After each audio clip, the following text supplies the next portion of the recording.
अपने ही लोग के सतावल गइल बानी न तते बोल के रहे हमारा खानी।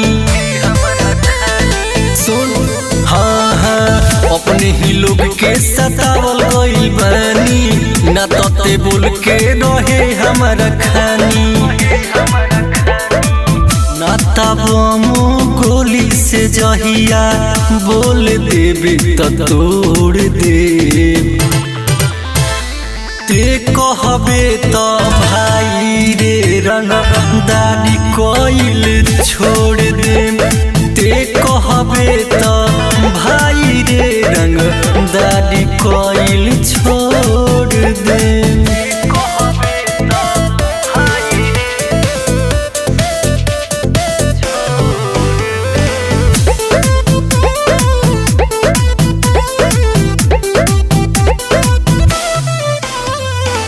चाहिए नहीं कि बुरा करी कुछ लोग के कारण करीले।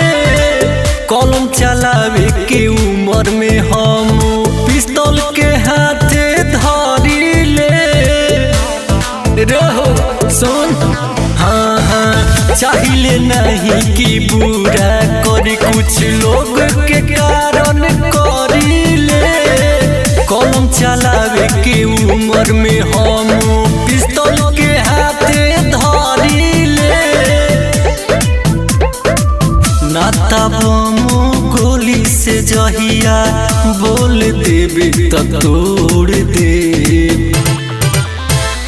ते कहबे त भाई रे रंगदारी कइल छोड़ देम। ते कहबे त भाई रे रंगदारी कइल छोड़ देम।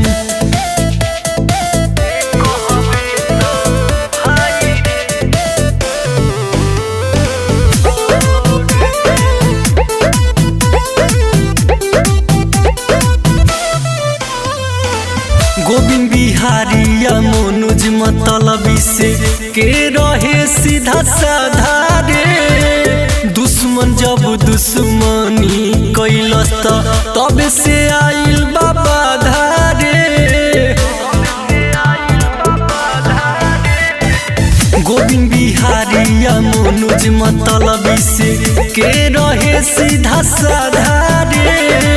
दुश्मन जब दुश्मनी कैलस तब से आइल बाबा धारे।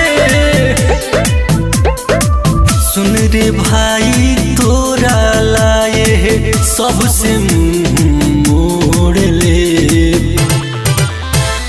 ते कहबे त भाई रे रंगदारी कइल छोड़